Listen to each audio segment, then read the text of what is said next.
Hello，大家好，笛草來阿陳。好啦，YouTube 頻道只有3分鐘，所以咧就講快啲咁解嘅啫。咁我其實咧就推薦陶笛製造嘅，同埋講啲貓嘅生活啦。因為我屋企真係好多隻貓嘛。好啦，咁梗係當然會快樂噶啦。好啦，音樂帶給俾人類快樂，人類也接受音樂。咁外星人唔係咁清楚，不過咧，我哋喺地球生活喺嘅空間咧，悲歡離合一定好多好多。只有音樂令到你更加快樂，令到你更加開心，令到你更加憂傷，令到你更加好啦嚇。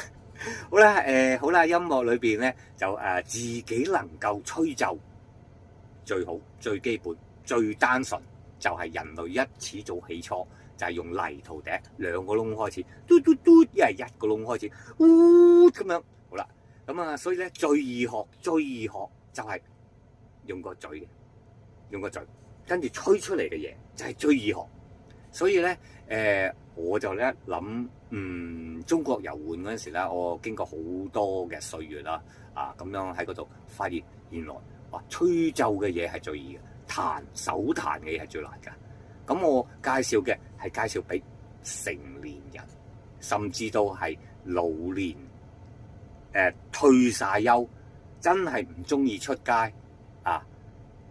成日坐喺度做些少運動啦，好唔好啊？咁樣就係陶笛最好。點解啊？一支陶笛買咗翻去，我最平嘅係290蚊，保證音準同埋。你唔放喺度，你唔跌爛，10年冇所謂，唔會壞。用水洗，方便快捷咁樣咧就係呢啲陶笛咧就係最好嘅。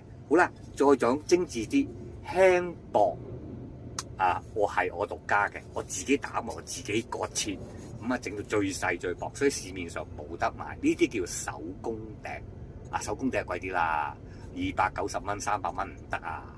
好啦，咁市面上買到嘅又細又大嘅，通常係12個孔。12個孔咧就好費時間學啊。點解啊？嗱，呢啲咧叫多管陶笛啊。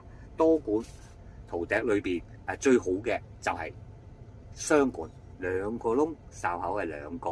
咁呢啲係1個嘅。咁呢個係非常好嘅喎，非常好嘅。不過係高音同埋裝飾用嘅。咁吹唔吹得㗎？吹得，吹得，吹得。嚟試試。